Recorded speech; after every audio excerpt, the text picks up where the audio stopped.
La lévitation se met à un seul et même endroit, c'est en fin de phase de travail. La lévitation, c'est quelque chose de très symbolique.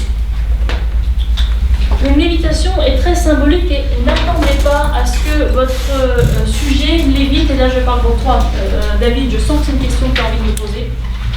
N'imaginez pas que votre sujet lévite inconsciemment.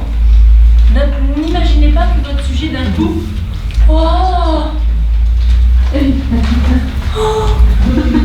ce n'est pas de la magie. Soit votre sujet fait ce que l'on appelle une lévitation spontanée. Et la lévitation spontanée va se produire dès la relaxation.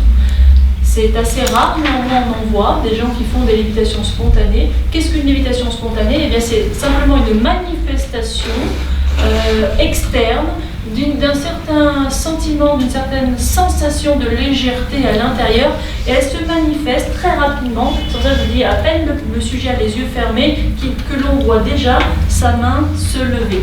C'est ce qu'on appelle une lévitation spontanée, c'est-à-dire qu'il le fait spontanément. Il n'attend aucune consigne de la part du praticien. Naturellement, sa main s'élève, et que se passe-t-il dans le corps et dans la conscience du sujet? Eh bien, il prend conscience que sa main s'élève, mais il ne fait rien vraiment pour, simplement ça se passe, et il en prend conscience. Il en prend conscience, il sait bien que sa main s'élève.